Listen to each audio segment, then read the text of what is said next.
Hello, my name is otherwise category 42, welcome to my channel. In this video, I will be reading my big due diligence to you. If you prefer to read it yourself, or simply wish to have your own copy, you can find the link to the Google document in the video description. Enjoy! Disclaimer: I am not a financial advisor. I have no formal education in finance. Nothing in this due diligence is financial advice. Nothing in this DD should be viewed as an inducement to make any investment or follow any particular strategy. I do not guarantee the accuracy of anything in this DD. This DD is for entertainment purposes only. The past performance of the stocks discussed in this DD is not indicative of future results. Full transparency: I own positions in all three of the main stocks discussed in this DD: GME, KOASS, and Chewy. You should know that I am biased towards all three of these stocks. This DD mentions the direct registration of shares multiple times, because it is a relevant topic to my target audience. I have a small portion of my GME position direct registered, but all of my other positions are currently held in brokerages due to my personal investment strategy. The Big DD, December 16, 2024. Although not required, a high-quality tinfoil hat is recommended beyond this point. Thesis statement: I am going to show you that GameStop's runs are catalyst-driven, and almost all of them can be explained using two sets of settlement formulas. Actually, these settlement formulas are not unique to GME. They are a market-wide phenomena. Quick notes: in this due diligence, you will see the acronym DFV a lot. DFV is shorthand for Mr. Deep Fucking Value, also known as Roaring Kitty. Do you want to learn how DFV knows when the stock is going to run before it does? Although I have tried to be as objective and factual as possible in this DD, there are going to be places in which I insert my own speculations. It's really unavoidable when covering these types of topics. For anything that I consider to be my own personal speculation, I will use colored text to make it abundantly clear. Although I have tried to be as thorough as possible, I am human. My DDs are never without flaw. Please focus on the overarching concepts being presented.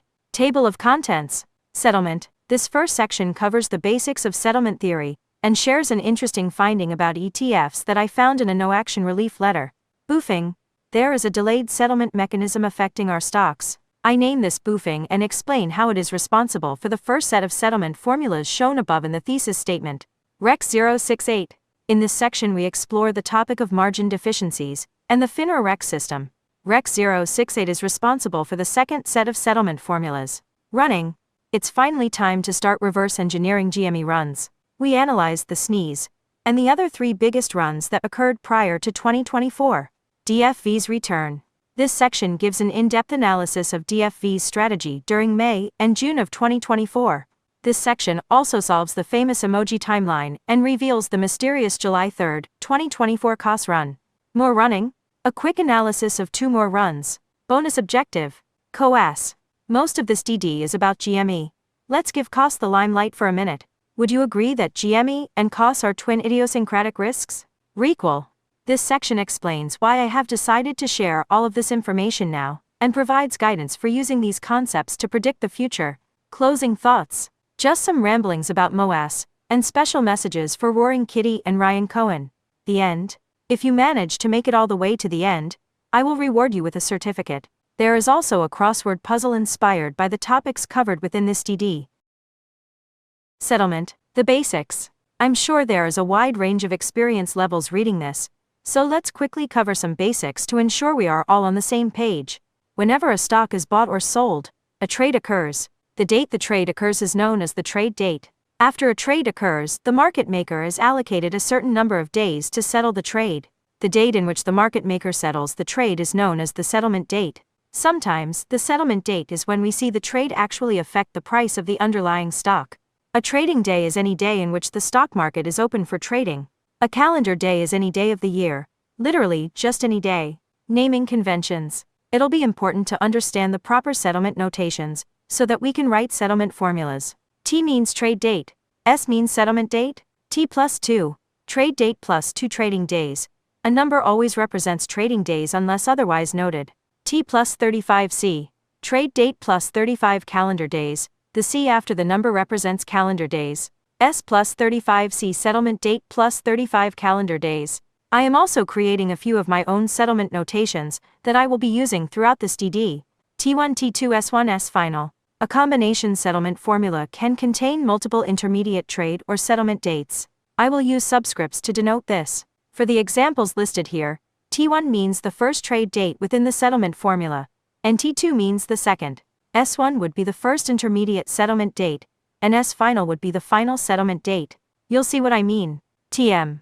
The trade date in which a margin deficiency is declared. More on this later. T+15 window. The window superscript means that the settlement occurs throughout the entire duration of this range of dates. In this example, T+15 is not only pointing to the 15th day after the trade date, it is pointing to the entire range of dates starting from the trade date and ending 15 days later. In other words, this is a covering window. The settlement rules. If you want to learn the real settlement rules, you gotta go straight to the source. No, websites that interpret the SEC rules are not the source. Neither are Reddit posts. Here are the real settlement rules defined by the SEC. I read it all so you don't have to. T+1. Standard settlement on or after May 28, 2024. T+2. Old standard settlement prior to May 28, 2024. S+1. The participant must close out a fail to deliver for a short sale transaction by no later than the beginning of regular trading hours on the settlement day following the settlement date. S+3. If a participant has a fail to deliver that the participant can demonstrate on its books, and records resulted from a long sale, or that is attributable to bona fide market-making activities, the participant must close out the fail to deliver by no later than the beginning of regular trading hours on the third consecutive settlement day, following the settlement date. T+35C. If a participant of a registered clearing agency has a fail to deliver position at a registered clearing agency in any equity security resulting from a sale of a security that a person is deemed to own pursuant to Rule 200 and that such person intends to deliver as soon as all restrictions on delivery have been removed, the participant shall, by no later than the beginning of regular trading hours on the 35th consecutive calendar day following the trade date for the transaction, immediately close out the fail to deliver position by purchasing securities of like kind and quantity. Additional time to close out fails to deliver resulting from sales of securities that a person is deemed to own is provided so that participants can close out such fails with the security sold, as soon as all processing delays have been removed, rather than having to close out such fails by purchasing securities in the market. S+36.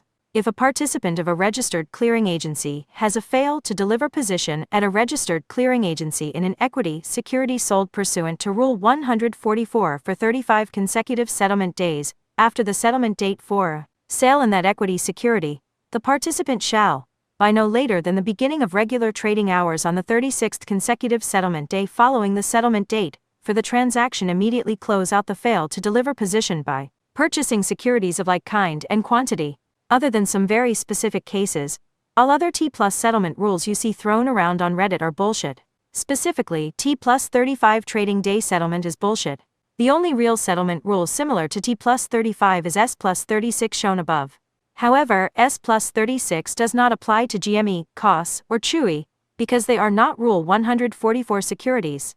S+36 settlement does not apply to ETFs either, because according to the SEC's ETF rule, ETFs are treated as redeemable securities. The exchange-traded fund game. Here is the SEC's final ETF rule mentioned above, a fun 259-page read. In addition to the ETF rule, I'd recommend everyone read this SEC no-action relief letter from 2017. Basically, a market maker wrote to the SEC asking if they could use irrevocable ETF creation orders to satisfy failures to deliver.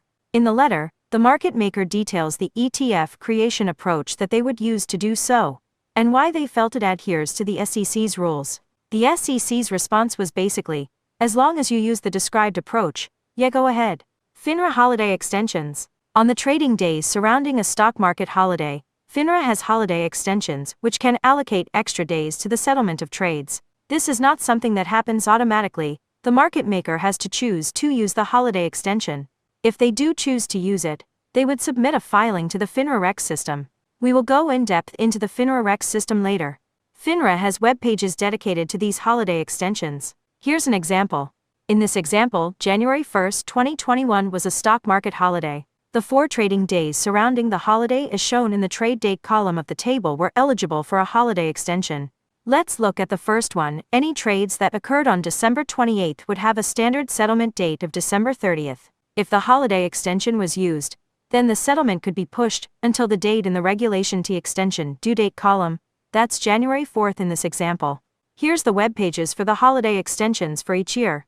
There used to be an identical web page for the 2024 holiday extensions, but I can't seem to find it. It looks like FINRA may have taken it down, and FINRA is now implementing a new method of charting extension dates. Here's the link to the 2025 extension calendar, which is now in the form of a spreadsheet. This new spreadsheet format shows the regulation T extension dates for every date, but doesn't specify which days surrounding the holidays would qualify for a holiday extension. I haven't had time to dig into FINRA's documentation to get to the bottom of it. Luckily, I had already calculated all the 2024 dates for this DD months ago. When we get to any potential 2025 dates at the end of this DD, I'll just have to leave the holiday extension dates blank for now. T+H. Throughout this DD, I will be using T+H to signify a trade that took advantage of the holiday extension. Yes, I made it up, but it works. Options. Gah? Although I've been trading GME options for years, I do not consider myself to be an options expert by any means. Thus, I do not feel comfortable teaching you how to trade options. However, I do feel the need to say this: whether you like options or not, options provide leverage. The hedgies are definitely utilizing this tool. Do you really expect apes to beat hedgies at their own game without wielding this leverage? In this DD we are going to analyze many GME runs. The focal point of this DD is the underlying covering that drives these runs, but you should know that options play a huge role in all of the runs as well. When option contracts are traded, the market maker hedges by buying or selling GME. As the price of GME fluctuates, the market maker is constantly buying and selling GME to remain hedged. The market makers don't hedge our options as a narrative. In my opinion, this narrative was created during the anti-options days to make you feel like retail call buying doesn't make an impact, thus discouraging you. Sometimes when GME runs, enough calls are bought to build a call ramp which can extend runs beyond the underlying covering windows. Exercising of option contracts requires the shares to be delivered in T+1. In January of 2021, when they shut off the buy button, apes could still buy shares via buying in the money calls and exercising them. I'm not saying this would be a good idea if they ever shut off the buy button again. I just wanted to mention it for those that didn't know. Boofing, the act of shoving something up one's ass, only to shit it out later.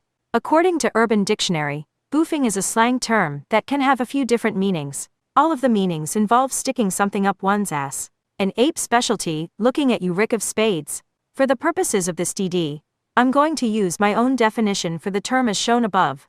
So anyway, I started boofing. The cycles, I mean catalysts. So what does boofing mean in terms of market settlement? Well, I'm about to show you that all of GME's biggest runs can be attributed to catalysts. Sometimes when a catalyst occurs, the stock runs immediately. However, a lot of the time when a catalyst occurs, the stock doesn't seem to react appropriately. Then seemingly out of nowhere, the stock runs later.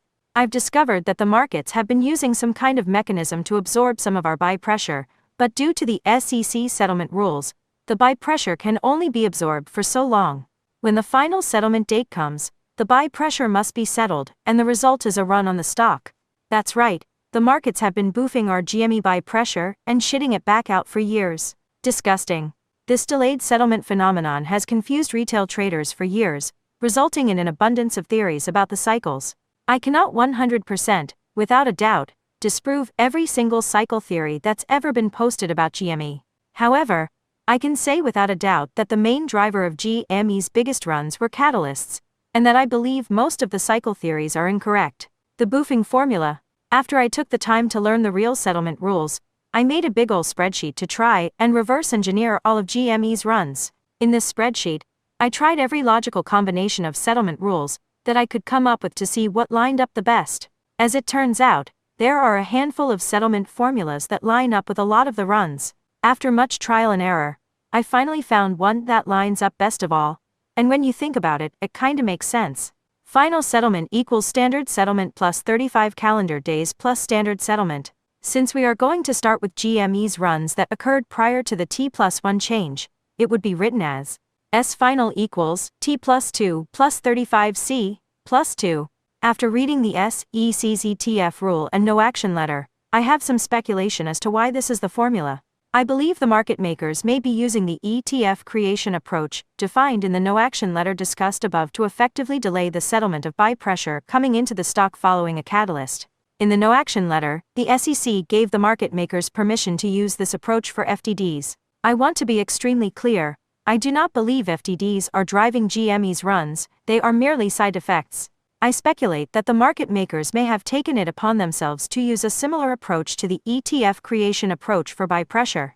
Additionally, my interpretation is that when a market maker submits an irrevocable creation order, it seems that they would be deemed to own those ETF shares, even though the authorized participant wouldn't be able to actually hand those ETF shares over to the market maker until later.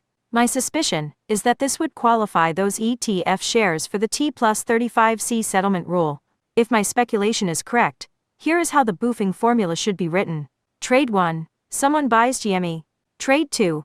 The market maker settles the trade with an ETF share. Trade 3. The market maker buys GME to settle the ETF share.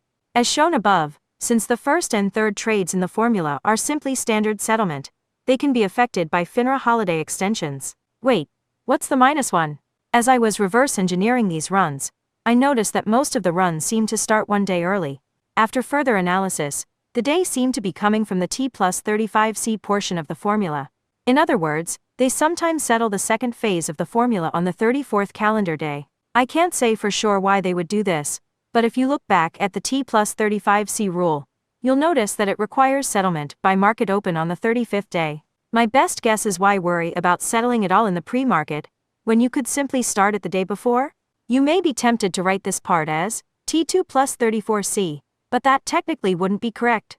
Since 34 isn't divisible by 7, the 34th day could fall on a weekend, but T3 will always occur on a trade date. The proper way is to subtract a trading day from the 35th calendar day. This is why we end up with a set of two settlement formulas to describe Boofing. S final equals T1 plus 2, T2 plus 35C minus 1, T3 plus 2. S final equals T1 plus 2, T2 plus 35C, T3 plus 2. Rec 068. The time has come. Execute order Rec 068. I've already written a DD on this topic. Unfortunately, it is a very complex topic, and I don't think most people fully grasped the concept or understood how important it really is. That is probably my fault for not explaining it well. For this reason, I am going to cover it again in the big DD. This time, I am going to do my best to make the surface level concepts as clear as possible, but I will leave links to all of FINRA's documentation for those that wish to take a deep dive into the topic. Here is my original DD on the topic. What is margin? Margin requirements are handled by FINRA Rule 4210. Here is the link. According to the rule, here is the definition of margin. The term margin means the amount of equity to be maintained on a security position held or carried in an account. For the purposes of Rec 068, don't think of margin in terms of a retail trader opening a margin trading account with their brokerage. Instead, think of it on a much larger scale, such as a massive position held by some Wall Street firm. Hypothetically speaking, let's say a hedge fund has a massive position consisting of GME. That massive position could be a short position, or it may be some sort of complex position.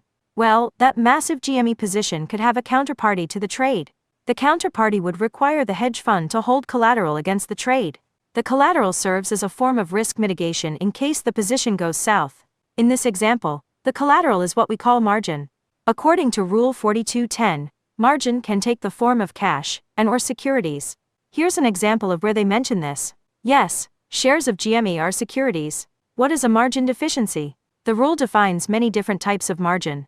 For the purposes of Rec 068, we are concerned with maintenance margin, which is the margin required to maintain a position. The rule also defines all the ways in which margin requirements are calculated.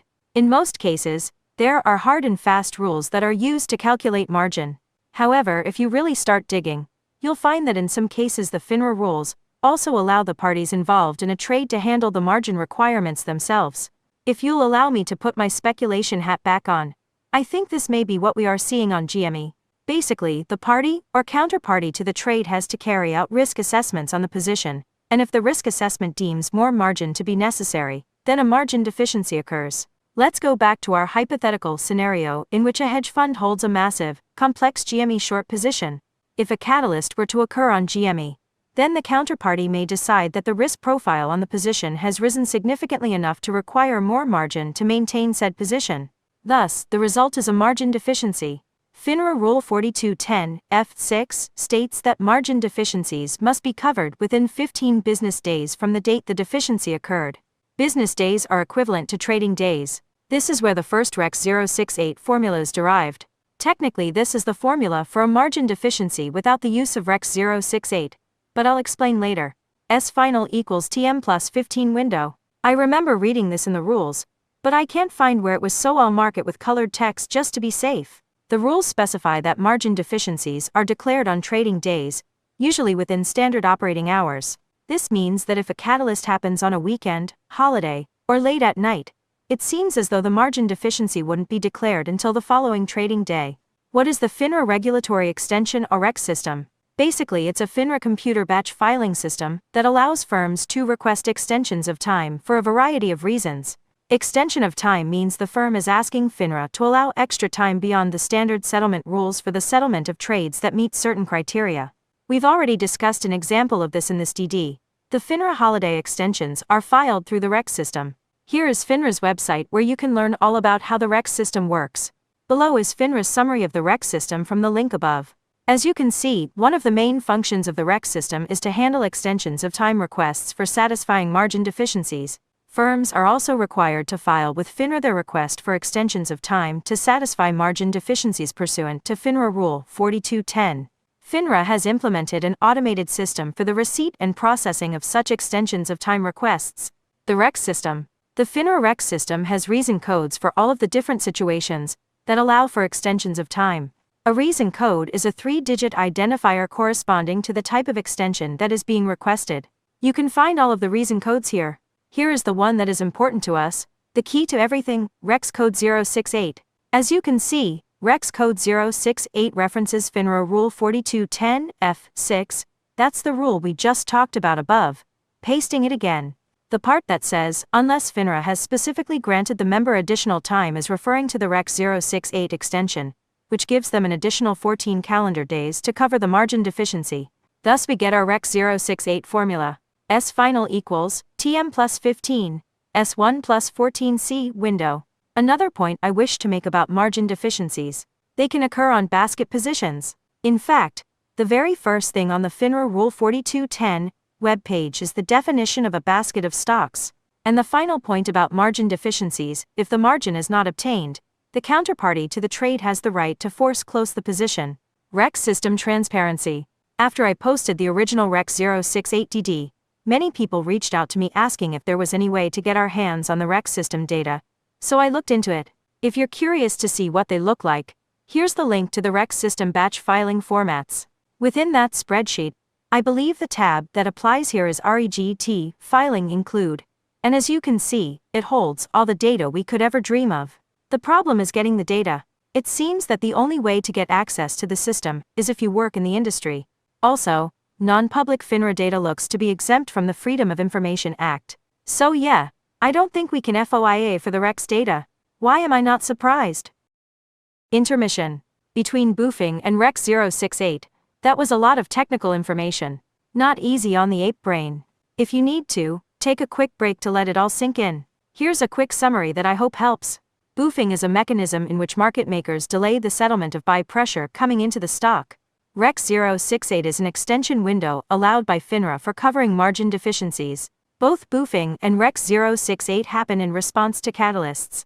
As you'll soon see once we start diving into the runs, Boofing is pretty common, but REX 068 is rare. Boofing will be involved in almost every run we analyze. REX 068 was only involved in the largest runs. This means that REX 068 margin deficiencies only happen in response to the most extreme of catalysts. Running. Now this is pod racing. Now the fun begins. You're finally prepared to start dissecting GME's runs. To limit confusion, we're going to be covering the runs in chronological order. By the way, every chart in this DD is split adjusted and uses Hikinashi candles. All timestamps in this DD are using Eastern Standard Time. For those that don't know, I am also the author of a DD series called the GME KOASS Connection. In that DD series I show how KOASS is the most correlated basket stock to GME. As you'll see, historically KOASS has run alongside GME. almost every single time GME has a major run. In those DDs, I also explain how KOASS's small float and lack of an options chain makes it a more pure environment to study. For this reason, and to save time, I'm going to place the KOASS chart under GME's chart for most of these runs. For some of them, the KOASS chart will reveal extra information to help us understand what was going on with GME. If you haven't read the GME KOASS connection, especially the first one, I highly recommend it. Here are the links to all of them. By the way, we are not going to cover every GME run, because this DD is already way too long as it is, but we are going to cover all of the most important runs. We will also cover a few runs on KOASS and Chewy to instill extra confidence in my theories, and to show that these things occur on other stocks too. Unfortunately, the first run we need to cover is the sneeze, one of the most complex runs. My explanations may seem confusing at first, but just trust me and keep on trucking, it'll all make sense by the end of the DD. The sneeze, the primary driver of the volume during the sneeze, has long been a mystery. Years of DD has attempted to explain it. The SEC even used our tax dollars to carry out an investigation, and wrote a report dissecting the sneeze. The SEC GameStop report contains a ton of good information and data on many different aspects of the sneeze. If you haven't read it, I urge you to. I do want to point out a couple of facts from the report. The SEC report expressed that GME's huge call ramp was certainly a major contributor, but the sneeze was not a gamma squeeze. As noted above, though, staff did not find evidence of a gamma squeeze in GME during January of 2021. These observations by themselves are not consistent with a gamma squeeze. Additionally, there was definitely some short capitulation, but the sneeze was not a short squeeze. However, it also shows that such buying was a small fraction of overall buy volume, and that GME share prices continued to be high after the direct effects of covering short positions would have waned. The underlying motivation of such buy volume cannot be determined. Perhaps it was motivated by the desire to maintain a short squeeze. At the end of the day, even the SEC GameStop report was not able to pinpoint the primary driver of the volume during the sneeze. Let's talk about it. The chart above shows the 2021 sneeze with hourly volume candles. In December 2020, there was a lot going on during the build-up to the sneeze. DFV was doing his thing, GME was in the news, Wall Street Bets was YOLOing into calls, GME was on Reg Show, and finally Ryan Cohen bought a 12.9% stake in the company. Some combination of these factors clearly raised the risk profile of GME enough to warrant a margin deficiency on December 18. My best guess is that it was Cohen's purchases that triggered it. His purchases were completed on December 18, but his 13D was originally dated December 17. From December 18, we see the Rex 068 pattern play out perfectly. The volume and volatility on GME increased drastically for the entire duration of the Rex 068 14 calendar day extension window. There you have it. Rex 068 was the primary driver of the volume during the sneeze, a massive margin deficiency covered during an extension window. As I've already stated, there were obviously many factors contributing to the volume, but if this occurred from a margin deficiency, just imagine what it could have looked like if those massive short positions had defaulted. Rex 068 plus Boofing. But wait, what about Boofing? Rex 068 may have been the biggest driver, but there was definitely still Boofing. Like I said, there was a ton of bullish build-up to the sneeze. I gave a couple examples in my sneeze chart above. GME went on Reg Show December 8th, and Cohen's purchases were December 15th to 18th. To help visualize the Boofing that contributed to these runs, I'm going to use both stock charts and Boofing tables. I think the tables are pretty self-explanatory, but since this is the first one, I'll give a quick description. The first column, Catalyst, contains my notes of anything interesting that occurred on the Boof trade date. The second column, T, is the trade date that was boofed. Any columns marked with standard are simply the normal, final settlement dates. Columns marked FINRA holiday extension incorporate any potential holiday extensions that could have affected the final settlement. I will highlight the dates of the run in green. Sometimes due to holidays or special occurrences, multiple boof dates can have overlapping final settlement dates. Whenever this happens, I'll use a darker shade of green. Well, the boofing of these bullish events overlapped with the Rex 068 extension window. We need a new sneeze chart. The sneeze really went parabolic when the boofing of Cohen's share purchases overlapped the Rex 068 window. Conveniently, they shut off the buy button right at the tail end of all the covering. Coincidence? Coincidence? I think not. Oh, and what's up with KOASS? Despite lacking the catalysts, fundamentals, and FOMO of GME, it sneezed just as hard. Weird. The Fedwire and Mario Day run. After the sneeze, the next big run on GME started on February 24, 2021. That day, the Fedwire went down, and later that afternoon, once the Fedwire was back up, the stock began to run. Many people believe to this day that the Fedwire is what caused the run. The run lasted until March 12, and March 10, also known as Mario Day, became famous for the massive price swing that occurred intraday. So what really happened? The real cause of the run was the boofing of the sneeze. During the sneeze, it looks like the market makers were boofing as much of the buy pressure as they could. Everyone remember the insane ETFFTDs that were occurring during the sneeze? Perhaps the ETFFTDs are evidence that my theory about the market makers using the ETFs to facilitate the boofing is correct. KOASS was hit with insane volume on February 25 and March 10. Sure enough, those were the two most volatile days for GME as well. Another way to think about it is those were the 2 days which had the largest amount of boofing or covering. Remember how I said they usually start covering these boofing periods using the formula that subtracts a day from the 35C? That's what appears to have occurred here. As you can see, March 10, also known as Mario Day, was the boofing of January 28, the day the buy button was shut off. Explains why both of those days had such wild price swings. Perhaps both buy and sell pressure was boofed that day? Why did GME continue to run on March 12 even though the boofing was completed by March 11? It was likely the option chain. As we've already discussed, when GME began running back in the day, the calls would flow in, extending some of these runs beyond the actual covering window. There was one more catalyst that contributed to the beginning of this run that I want to show you. I'm sure everyone remembers DFV so confidently stating that he still likes GME at its current price during the GameStop congressional hearing on February 18, 2021. And the next day, he posted a YOLO update where he doubled his shares of GME from 50,000 to 100,000. His YOLO update was after hours that Friday, but you can bet every ape responded by slamming GME with buy orders the following Monday.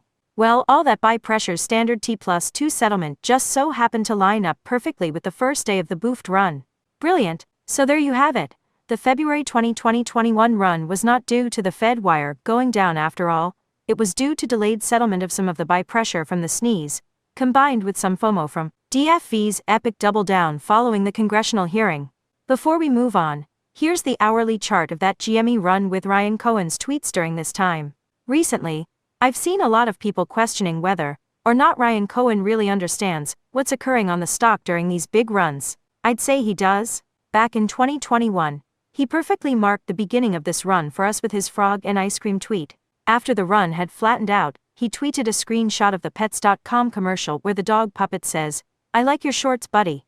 This was right before the run began to ramp up again due to the biggest covering days. Finally, Cohen marked the end of the run for us with a shitting meme in the after hours of March 11, right after the covering finished according to the boofing formula. Wombo Combo. This run is named after DFV's Wombo Combo tweet, which is probably my favorite DFV meme of all time. This is my favorite for 2 reasons. First, the timestamp that the video clip ends on was a signal to the date GME started running on. Second, the term Wombo Combo has got to be the most perfect description of this run. The run was a combination of many small catalysts, some boofed, and some during the run itself. Thus you could say a Wombo combo of catalysts caused this run. This is going to be one of the most difficult runs for me to describe to you because there was just so much going on at this time. In the range of boofing dates, GameStop took several corporate actions, and there were a ton of filings, some bullish and some not. GameStop had a dilution that lasted 15 trading days, and it's tough to know exactly when they were selling the shares into the market. Additionally, DFV was very active during this time. He was YOLOing and tweeting quite a lot. On top of that, Ryan Cohen was also active on Twitter during this time. Finally, there were catalysts that occurred during the actual run itself. You also have to keep in mind that back in those days, apes were YOLOing into just about anything GameStop did or announced. It was a crazy time, and there was a significant call ramp that was built during the run. With all of that being said, I'm going to do my best to paint the picture for you using only the highlights of this run. In the boofing tables below I listed a lot of the catalysts and happenings, but there was definitely a lot more that I did not include. If you really want to understand this run, then I'd encourage you to set aside a couple hours to really dig into all the filings on GameStop's investor relations website and all the old tweets. Okay, let's start with the chart. As you can see, there were really 3 legs to this run. The first leg was due to boofing, the second leg due to both boofing and immediate catalysts, and a third leg I mostly attribute to the call ramp and hype for GameStop's earnings and annual shareholder meeting. Pay special attention to the KOASS chart too, as it helps to identify the days in which the most covering was occurring. Below is the boofing table. You'll notice a new column called Tail Finner Extension. This is because there were 2 holidays that affected some of the boof dates. One of the holidays affected the dates from the beginning of the boofing formula, and the other affected the tail end of the formula. This combination of holidays would have given the market makers choices for the final settlement of certain dates. Below I've highlighted the dates that I think were possibly used for boofing. And here is the table of catalysts that occurred during the run itself. Sorry, you'll have to scroll back up to the chart as we break this one down. The first leg of the run was May 13th to May 18th. As you can see in the boofing table, this run was kickstarted by the boofing of GameStop's announcement of the preliminary sales results and 3.5 million share dilution. The sales results were bullish, but obviously dilution is negative. I will say though, this offering was smaller than the ones we have seen more recently, and GameStop took 15 trading days to complete the offering, so they didn't just immediately dump all the shares like we've seen since. Also, GameStop really needed to raise money back then. Last point, DFV did 2 back-to-back YOLOs on the 2 trading days prior to the announcement, and the holiday extension could have doubled up that covering on May 13th as well. Then a couple days later, GameStop announced their intention to make Ryan Cohen chairman of the board, and Cohen tweeted his famous chairman tweet. The boofing of that day points to May 18th. The second leg of the run kicked off on May 24th. According to the boofing table, this was covering from the trading day after GameStop announced the redemption of the 10% senior notes. If I remember correctly, I believe that announcement dropped during after hours that Friday, but looking back I can't seem to find the time of day the filing dropped. From there, we see that May 26th, one of the bigger volume days for both GME and KOASS, was from the boofing of DFV's final YOLO update where he increased his holdings to 200,000 shares. A couple days after that, GameStop released the proxy voting materials for their upcoming annual shareholder meeting. Due to the holiday, both the day that the proxy voting materials were released and the day after were both boofed to June 2nd, a double dose of boofing if you will. Additionally, we saw catalysts during the run at this time. DFV began tweeting again on June 1st after a month and a half hiatus, and on June 2nd announced the release date of their Q1 earnings. All of this combined to result in June 2nd being one of the biggest days of the run for both GME and KOASS. Finally, the announcement of the completion of the 3.5 million share dilution could have been boofed to June 3rd. Now we get to the final leg of the run, which was June 7th through June 9th. It is possible that the dates following the completion of the 3.5 million share dilution was boofed to these days. On the other hand, as you can see in the chart, KOASS was finished running by this point, indicating the covering of boofing may have been finished by this point. For that reason, I'm speculating that the primary driver of this leg of the run was good old-fashioned hype for GameStop's upcoming earnings and shareholder meeting. And as already mentioned, there was a substantial call ramp propelling GME at the time. GME ended up crossing over $300 prior to the meeting, but the run was crushed by the announcement of another 5 million share dilution. On June 18th, DFV went to sleep for the next 3 years. I know that was a lot to cover. Apologies in advance because I'm sure I missed something or got a detail incorrect. The main takeaway here is that the Wombo Combo run was due to a complicated combination of catalysts, boofing, tweets, YOLOs, retail FOMO, and call buying. The March 2022 run. One of GME's biggest runs started on March 21, 2022. I've found no evidence that this had anything to do with boofing. So was it a cycle? Nope. This run is the best example of a pure catalyst-driven run. On March 17th, GameStop reported their fourth quarter and fiscal year 2021 results. The results were bullish. The run started on March 21st, which was T+2 from the earnings. Then on March 22nd, Ryan Cohen bought 100,000 shares of GME, and he dropped his updated 13D in after hours. Apes lost their minds and bought calls, myself included. GME's biggest volume day was March 23rd, the day after the news of Cohen's purchase. Intermission number 2. We've now covered GME's 3 biggest runs that occurred between the sneeze and 2024.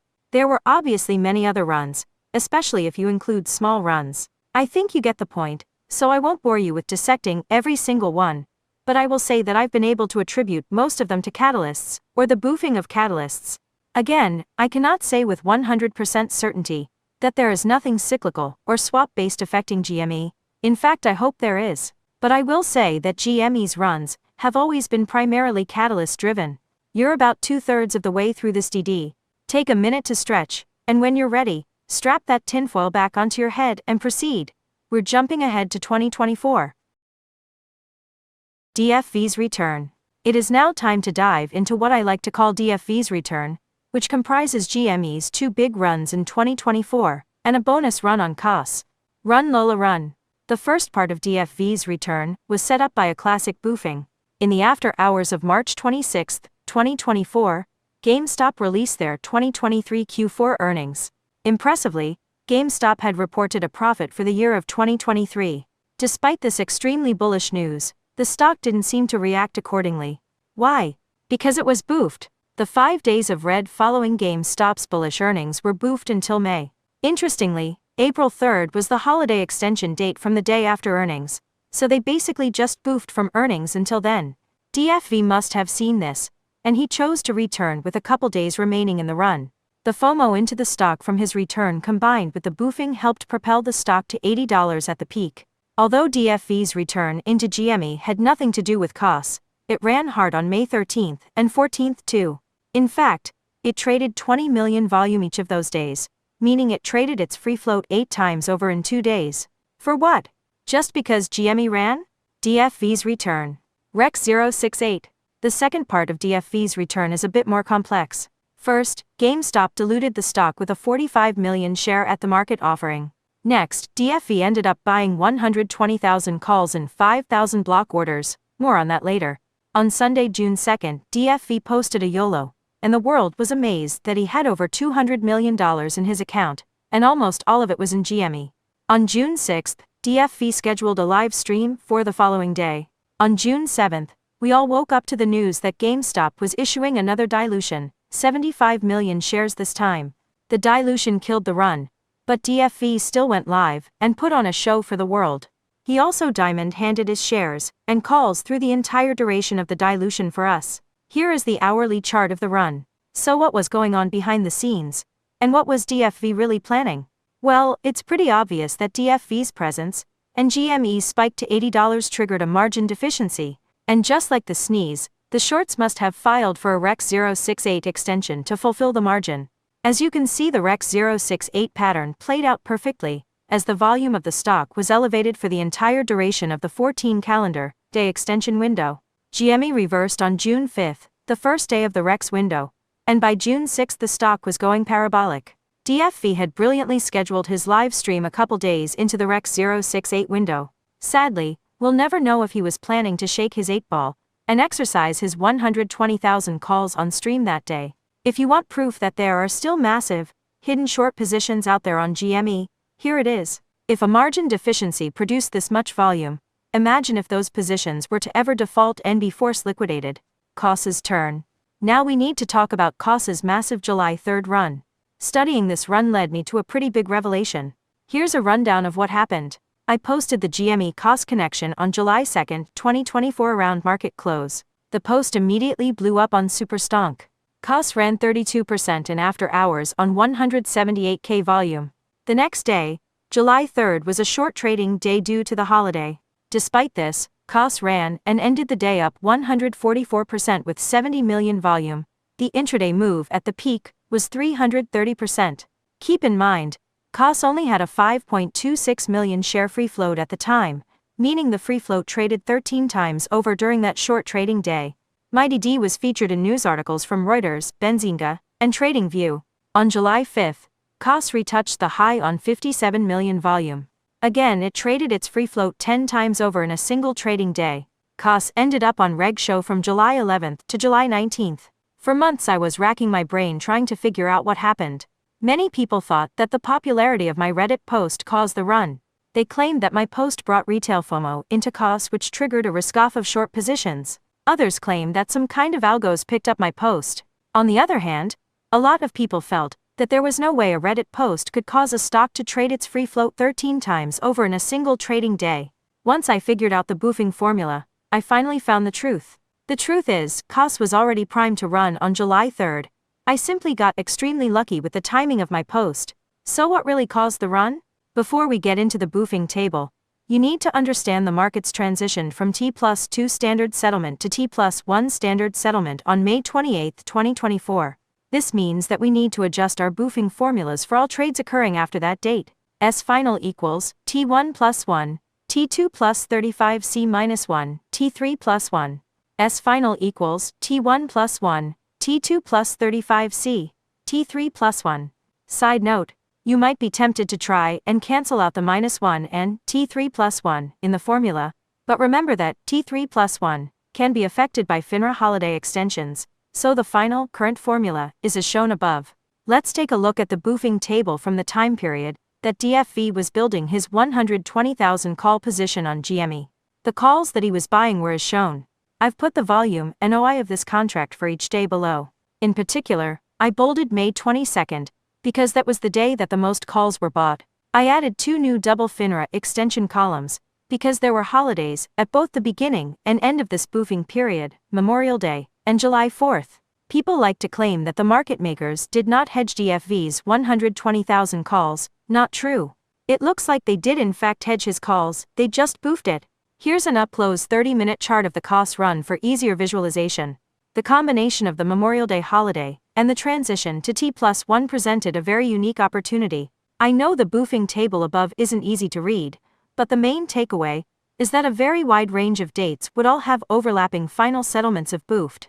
Basically, we have a range of 9 trading days that had their Boofing settlements concentrated into a 4 trading day range, with most of it pointing to July 3rd and July 5th. The remainder of the Boofing, such as from the run after DFV's YOLO, points to July 9th, and KOASS ran that day as well. During this window, GameStop announced the completion of their 45 million share dilution, which was also bullish, and was probably also boofed. I don't think there's any way DFV could have predicted that. However, did DFV buy his massive call position on these specific dates in May for this reason? Smart kitty. Very smart kitty. I know the concept of KOASS running without GME due to the boofing of call buying on GME seems bizarre. But to be honest, if you've followed my GME KOASS connection series, then you know that just about everything to do with the relationship between GME and KOASS is bizarre. So there it is, this is the best explanation I have. I believe KOASS ran on July 3rd due to the boofing of DFV's call buying and completion of the 45 million dilution on GME. My Reddit post wasn't the cause, but by dumb luck it probably did catch the shorts with their pants down that day. The emoji timeline. Everyone knows that on May 15th, DFV's Missy Elliott meme contained an emoji timeline consisting of 35 emojis. There's been a million theories about the timeline. I myself am guilty of posting a few of them. However, the best theory I've seen by far is that each emoji represented a trading day, starting from the date of the Missy Elliott meme. Now that we understand boofing, let's chart it out. As I've already stated, the first emoji was May 15th, the day DFV posted the Missy Elliott meme. The starry-eyed emoji fell on June 3rd, the day after DFV's YOLO. GME ran that day. The rocket emoji was June 6th, the day DFV scheduled his live stream, and the stock ripped. The cat emoji was June 24th, the day DFV bought Chewy. The string of 4 black and white emojis was the Kansas City Shuffle. The dog emoji was June 27th, the day that DFV literally tweeted the dog. That same night was the first US presidential debate, corresponding to the next emoji, which was flag and microphone. The last black and white emoji, eyes looking left, was July 1st, the day DFV's Chewy 13G dropped, completing the Kansas City Shuffle by having all eyes on Chewy.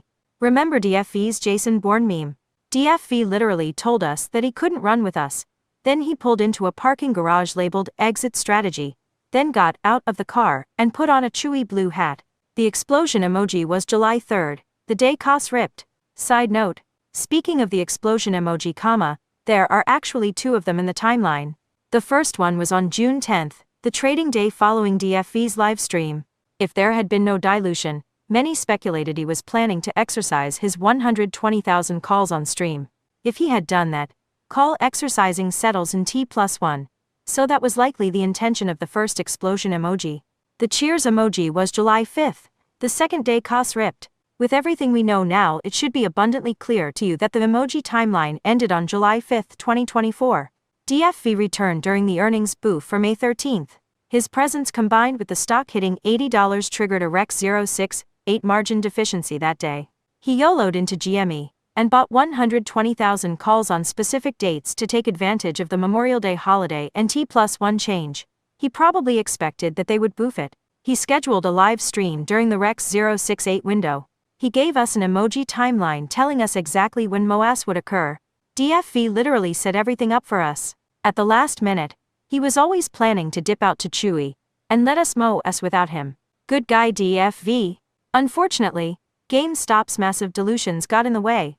They diluted the morning of DFV's live stream, foiling any potential plans he may have had for that day. They gave the shorts and market makers way too much liquidity, and all of the boofed obligations on GME were able to be settled out early. That's why GME did not run. KOASS didn't get diluted, so it still ran. Had there been no dilutions, and GME's price would have been allowed to continue rising throughout this entire timeline, then July 3rd and 5th was supposed to be MOASS. More running? I want to walk you through a couple more runs, simply to instill more confidence in my theories. We'll run, pun intended, through them quickly since I've already explained all of the concepts. Chewy Rex 068. On May 24, 2024, Chewy authorized a $500 million share repurchase program. You can tell this was bullish, because there was a price and volume spike T+2 days later. It must have been bullish enough to cause a margin deficiency on Chewy positions, because the Rex 068 pattern plays out from that date. When DFV bought Chewy on June 24, he was actually buying into a Rex 068 window. Even though DFV sold his position in Chewy, I wanted to show this run for a couple of reasons. This shows that Rex 068 is not unique to GME. This phenomenon happens to other stocks too. Even though Chewy was pretty volatile during this period, this Rex 068 on Chewy was less explosive than the two we've seen on GME.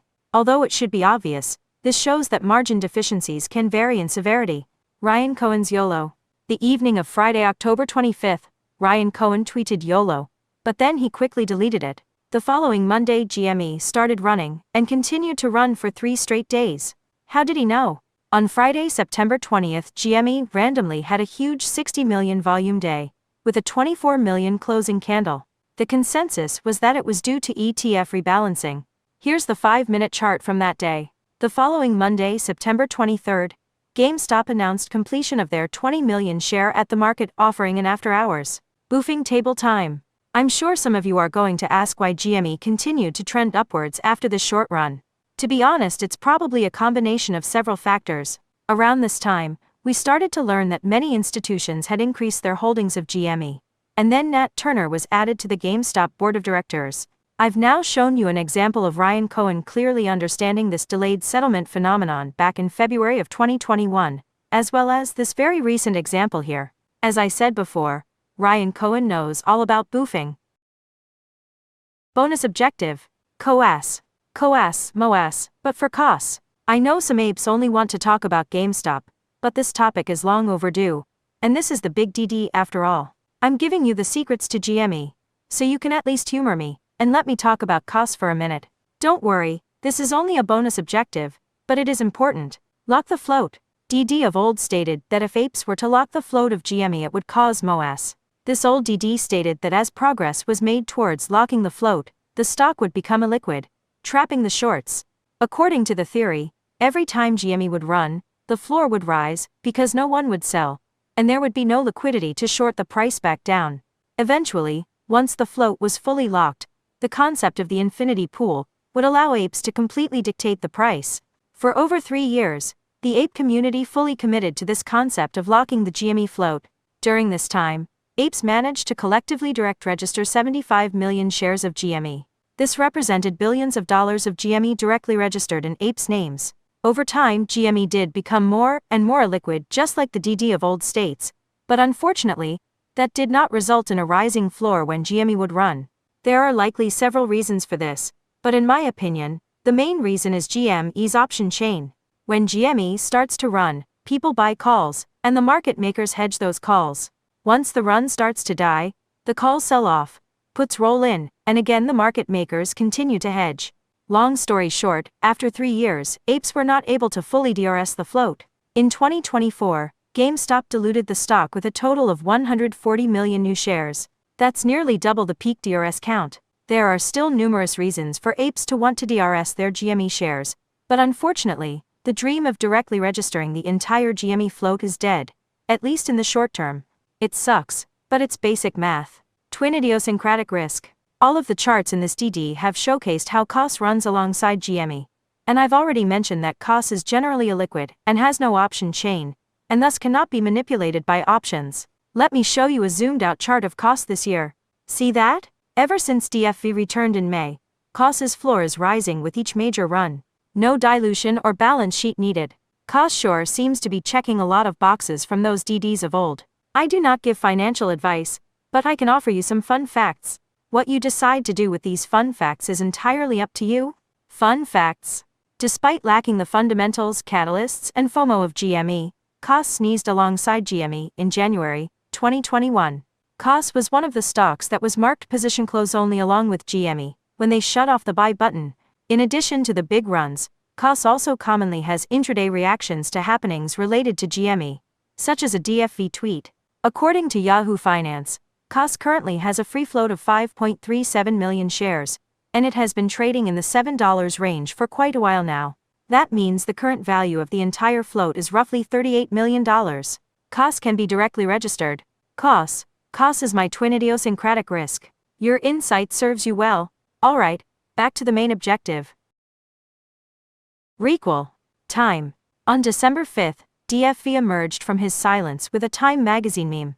This obviously stirred up a lot of tinfoil. I actually made the post pointing to the 109 timestamp as potentially representing a date. There are two reasons I felt the need to point this out. First, as we saw back in 2021, the timestamp in DFV's Wombo Combo meme represented the date that GME started running, so I wouldn't put it past him to do it again.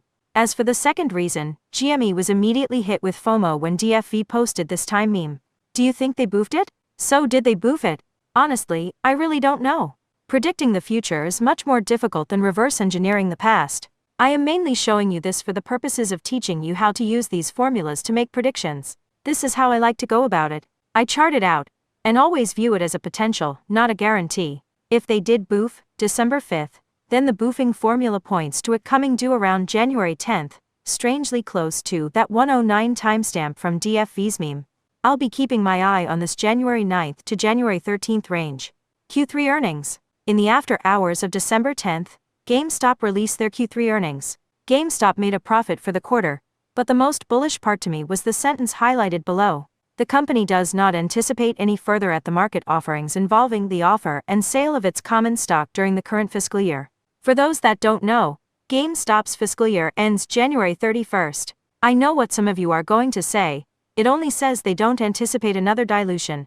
That's not necessarily a promise or legally binding guarantee. Those that follow my DD know that I've been extremely critical and suspicious of the GameStop board of directors for a very long time. But I don't know, maybe I'm just feeling a bit of hopium. But this kinda looks like the green light for a Requel, right? As long as it happens by the end of January, I guess. Am I crazy to say that?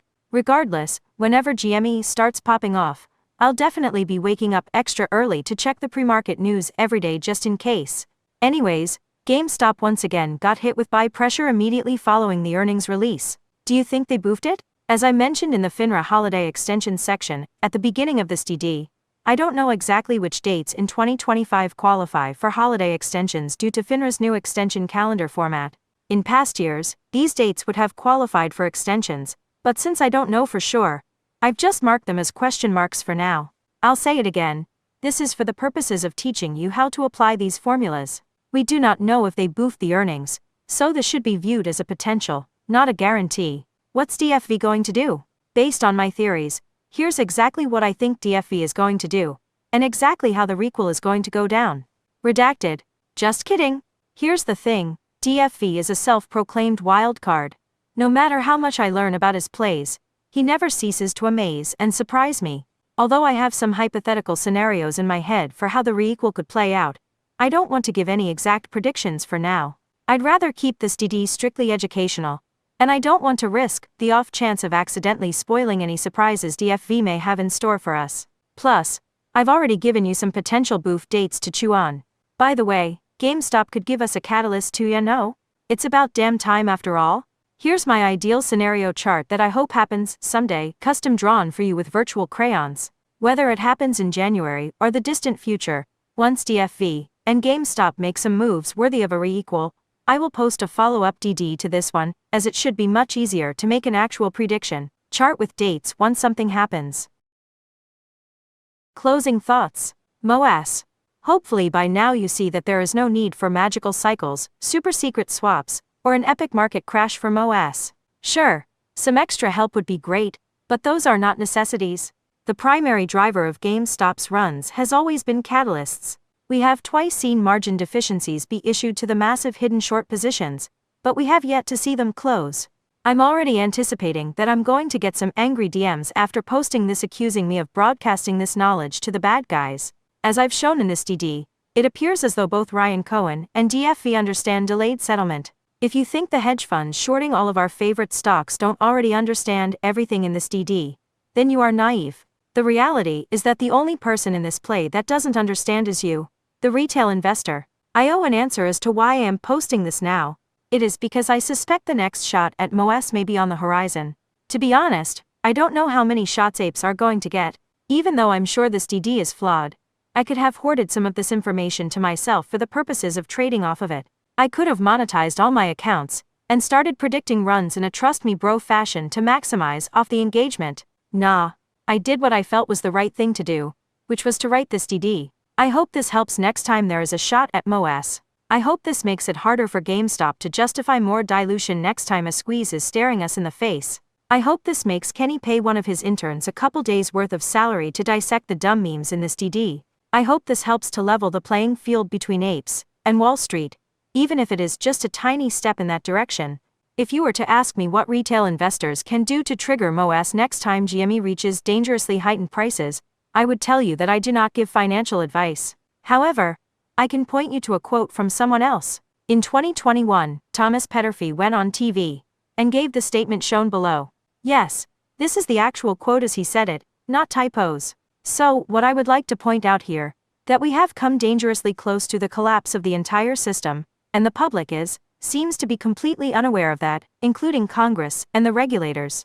So let me explain to you that on January 26th game had closed at $77 a share. The following day it closed $148. The following morning on January 28th the stock opened at $355 and traded up to $408. At the same time game has 50 million registered shares outstanding, and the short interest of 70 million shares. In addition, there were about 1.5 million calls, which would call for 150 million shares. When the shorts, if the longs repay their margin loans and exercise their calls, their brokers would have been obligated by the rules as they are today to deliver to them 270 million shares, while only 50 million shares existed.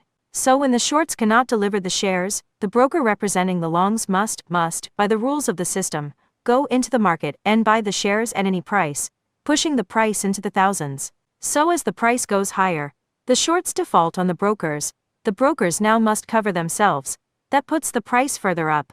So the brokers default on the clearing houses, and you'll end up with a complete mess that is practically impossible to sort out. So that's what almost happened Thomas Petterfy. To Roaring Kitty, I just wanted to take a moment to say thank you to DFV, not only for his heroic actions in 2021, but also for everything in 2024 as well. He could have taken his newfound wealth and rode off into the sunset forever. He didn't have to come back for us.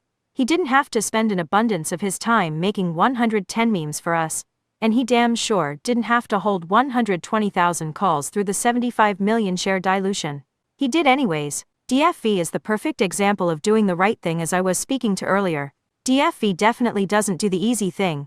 And at times he doesn't do the most profitable thing. He always seems to do the right thing. That is what I appreciate most. Although I've never spoken to DFV, and probably never will, I like to think of him as my friend. Thank you my friend. To Ryan Cohen. I already had another long format DD similar to this one planned, and in the works called the Ryan Cohen DD. However, the language in the Q3 earnings release has me feeling happy. For now I will hold off on completing and posting the Ryan Cohen DD. I'm not asking you to be a hero, just don't be a doofus. It's time to let the damn stock run. Peace out. My goal with this DD was to provide enough evidence to prove to you, the reader, that phenomena represented by my settlement formulas have been driving the runs on our favorite stocks for years. In addition, I supplied my research and speculations in an attempt to explain why these things are happening. It is very possible some of my reasonings to the why will be disproven someday. However, after reading this DD, would you agree that there is no denying the effects these formulas have had on the stock? After all, the end result is really what matters, right? And that end result is a run on the stock. S final equals T1 plus 1, T2 plus 35C minus 1, T3 plus 1. S final equals T1 plus 1, T2 plus 35C, T3 plus 1. S final equals Tm plus 15 window. S final equals Tm plus 15, S1 plus 14C window. I finally found it. After 84 years, the scroll of truth. The big DD nya. The end. Certificate. You did it. You made it all the way to the end. I'm proud of you. Here's your award. Screenshot your award, fill in your username, and show it off to all of your highly regarded friends. Hell, maybe even do some celebratory boofing of your own. Crossword. You're still here? Here's a crossword puzzle themed after the topics covered in this DD. Okay, that's really the end. I would like to remind everyone that the document version of this DD is available in the video description. If you'd like to look closer at the charts, dive into any of the links, print your award, or do the crossword, feel free to check it out. Thank you for watching.